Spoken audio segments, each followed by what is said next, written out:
Welcome to my channel. आज हम discuss करेंगे साइको एनालिटिक लिटरेरी थ्योरी। इस थ्योरी को समझने से पहले ज़रूरी है कि हम साइको एनालिसिस को समझें। तो सिंपल वर्ड्स में साइको एनालिसिस कहते हैं एनालिसिस ऑफ माइंड या analysis of human psyche. Psycho analysis को सबसे पहले सिगमंड फ्रॉइड ने इंट्रोड्यूस किया। सिगमंड फ्रॉइड जो थे वो एक ऑस्ट्रियन न्यूरोलॉजिस्ट थे। सिगमंड फ्रॉइड ने ड्रीम्स पे बहुत ज़्यादा काम किया और उन्होंने एक वर्क लिखा interpretation of dreams. 20th century में सिगमंड फ्रॉइड को बहुत ज़्यादा शोहरत हासिल हुई। उनके आइडियाज़ जो थे वो उनके स्टूडेंट्स ने आगे एक्सपेंड किए। इसके अलावा उनके कुछ स्टूडेंट्स थे जिनका उनके आइडियाज़ के साथ इख्तिलाफ भी रहा। अगर हम जैक लाकान की बात करें तो उसने सिगमंड फ्रॉइड के आइडियाज़ को एक्सपेंड किया। इस तरह हमारे पास कार्ल यूंग है जिन्होंने अपना एक मॉडल पेश किया।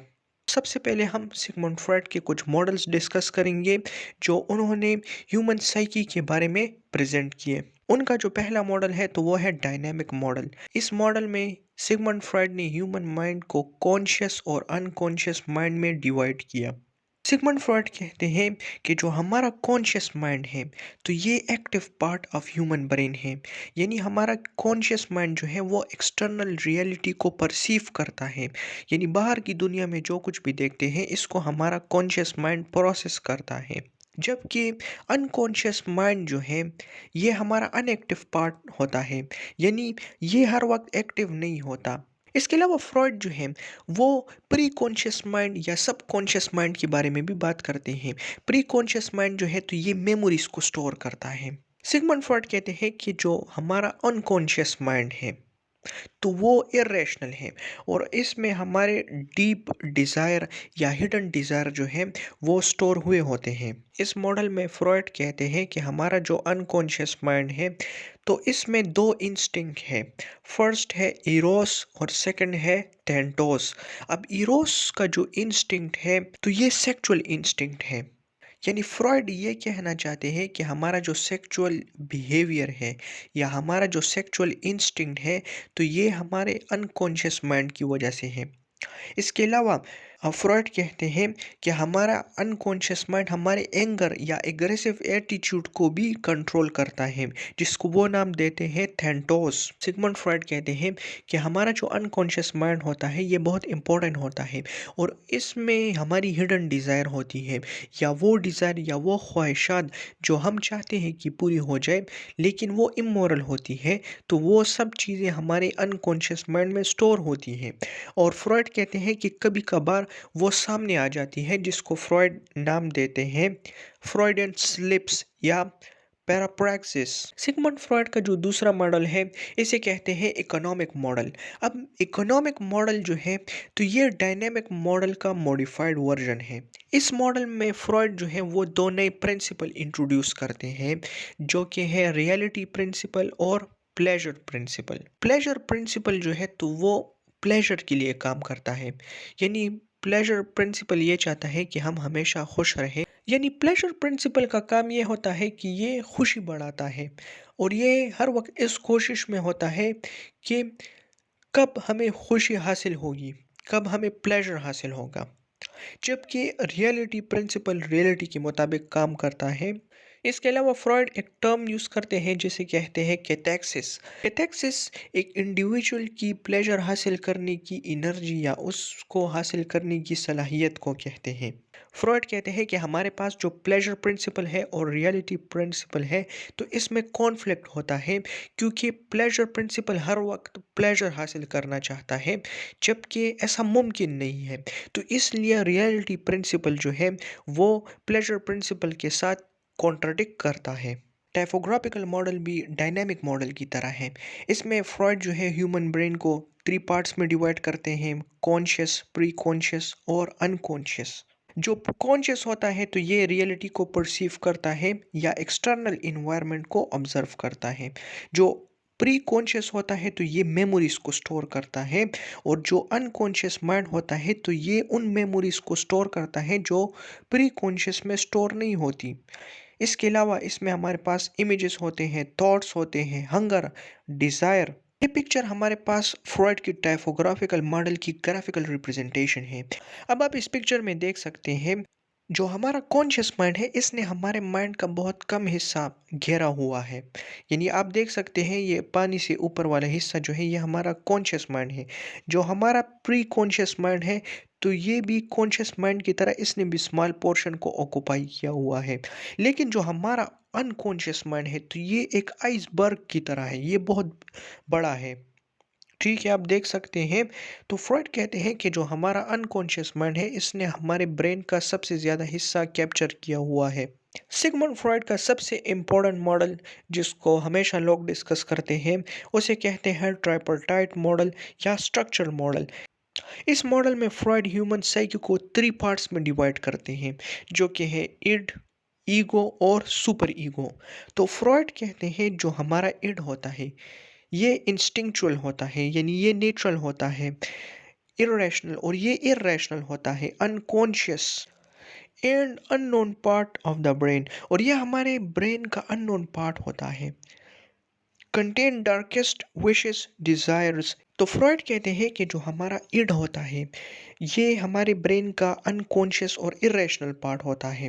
ठीक है, और इसमें हमारे जो डार्केस्ट डिजायर होते हैं वो इड में होते हैं। और इट जो है तो ये प्लेजर प्रिंसिपल के मुताबिक काम करता है, यानी इट कोशिश करता है कि प्लेजर को मैक्सिमाइज करे। जो हमारा सेकंड पार्ट है ह्यूमन साइकी का वो है ईगो। अब ईगो जो होता है तो ये रैशनल होता है, ये लॉजिकल को होता है, और ये ब्रेन का एक्टिव पार्ट होता है और रियलिटी प्रिंसिपल के मुताबिक ये काम करता है। यानी हम कह सकते हैं कि ईगो जो है वो इट को अपोज करता है। और जो हमारे ब्रेन का थर्ड पार्ट है तो वो है सुपर ईगो। अब सुपर ईगो जो है तो ये एक इंटरनल वॉइस की तरह होता है, यानी फॉर एग्जांपल अगर आप कोई काम करते हैं तो अंदर आपके जहन में एक आवाज़ आती है जो कि ऐसा लगता है कि आपकी फादर की, आपकी मदर की होती है। तो इसे सुपर ईगो कहते हैं और ये मोरालिटी प्रिंसिपल या रिलीजन के प्रिंसिपल के मुताबिक काम करता है।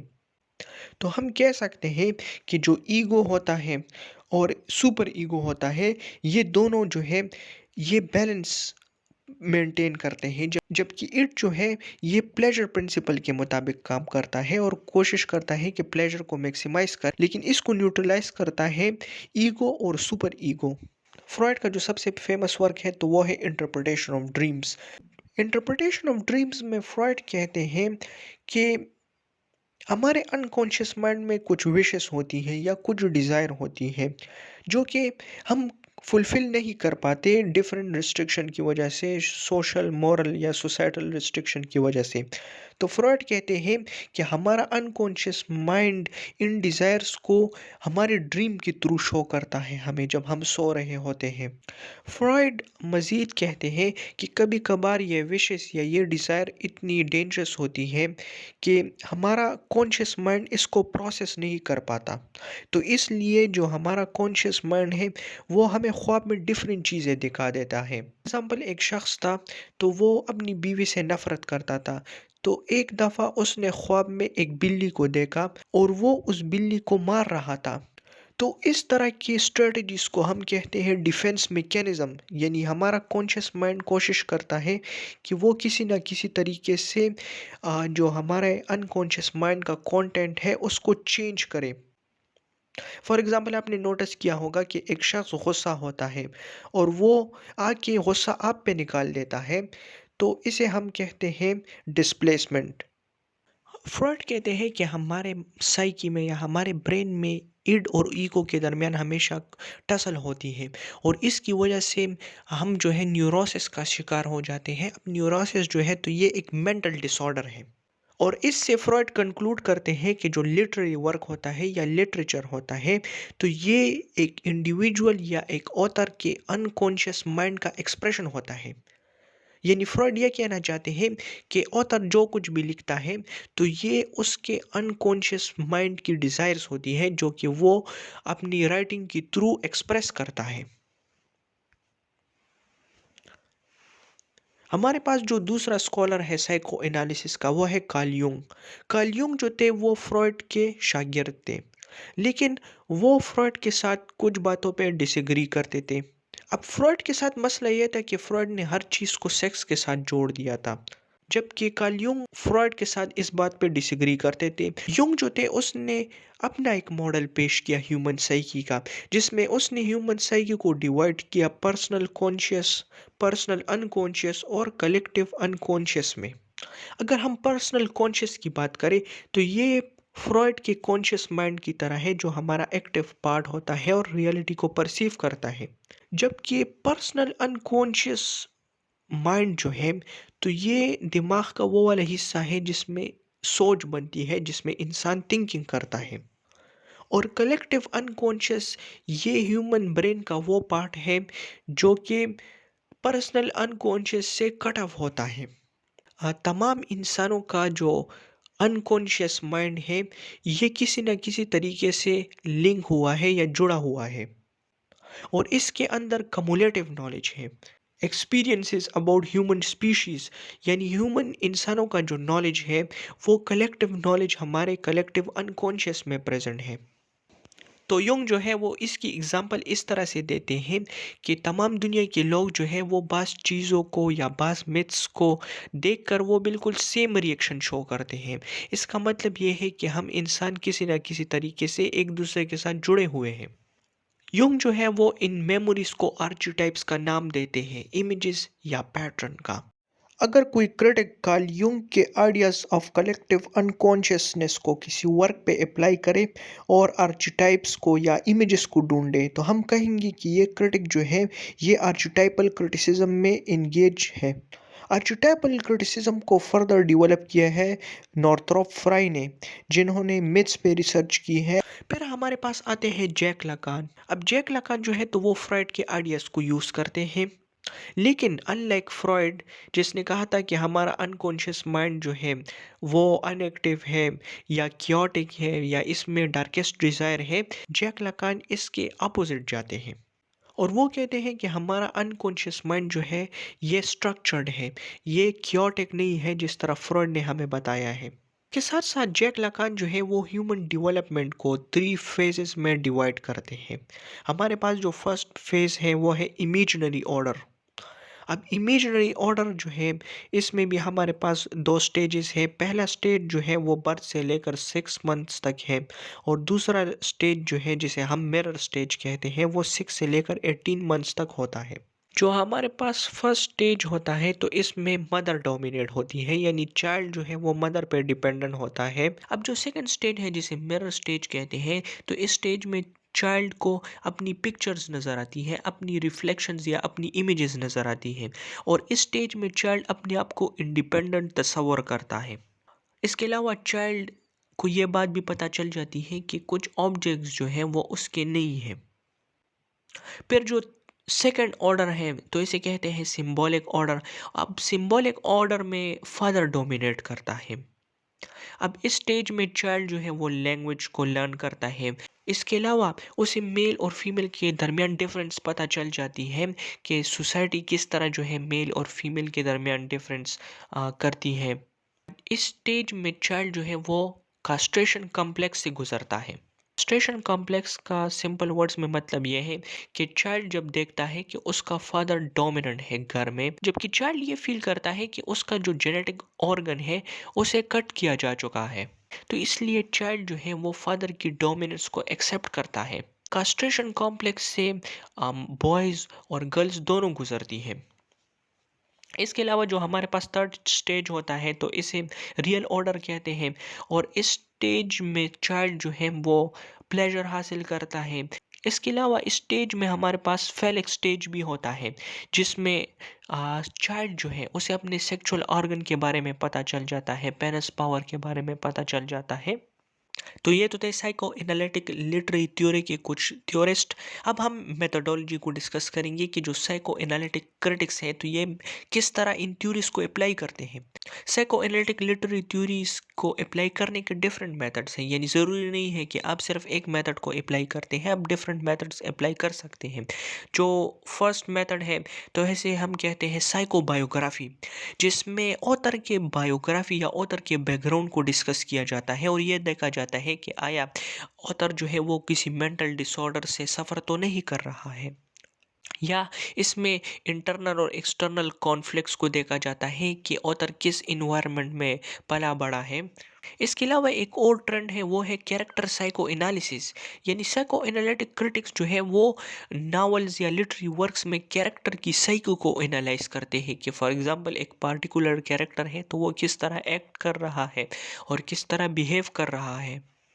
इसके अलावा एक और मेथड है जिसमें कैरेक्टर्स को या ऑथर की राइटिंग्स को सेक्सुअल डिज़ायर के साथ कंपेयर किया जाता है। तो इस मेथड में जो क्रिटिक होता है वो टेक्स्ट में सेक्सुअल सिंबल को देखता है। फॉर एग्जांपल अगर हमारे पास रोज़ है तो रोज़ जो है वो फीमेल जेनेटिक ऑर्गन को रिप्रेजेंट कर रहा होता है, या इस तरह की कुछ और चीज़ें होती हैं जो कि मेल जेनेटिक ऑर्गन को रिप्रेजेंट कर रही होती हैं। तो इस तरह इस मेथड में डिफरेंट चीज़ों को देखा जाता है कि आया इसका कोई रिलेशन ऑथर के सेक्सुअल डिज़ायर के साथ है या नहीं है। इसके अलावा हमारे पास एक और मेथड है आर्चिटाइपल क्रिटिसिज्म, जो कि हम डिस्कस कर चुके हैं कि जिसमें एक क्रिटिक जो है वो कार्ल यूंग के आइडियाज़ को अप्लाई करता है और वो कलेक्टिव अनकॉन्शियस के डिफरेंट एलिमेंट्स को देखने की कोशिश करता है। अब इसमें हमारे पास मिथ्स पे फोकस किया जाता है। एक स्कॉलर है जोसेफ कैम्बल, तो उन्होंने मिथ्स के ऊपर बहुत ज़्यादा लिटरेचर लिखा है। जोसेफ कैम्बल कहते हैं कि अगर हम एंशिएंट मिथ्स को देखें और इंसानों की स्टोरीज को देखें तो इससे हम इंसानों की साइकी या इंसानों के बारे में बहुत इंफॉर्मेशन हासिल कर सकते हैं। इसके अलावा अगर कोई क्रिटिक जैक लाकान के आइडियाज़ को अप्लाई करता है तो फिर वो इमेजिनरी ऑर्डर और मिरर स्टेज को देखता है।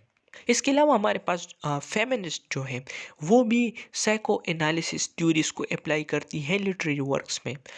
Thanks for watching my video. If you have any question kindly ask in the comment.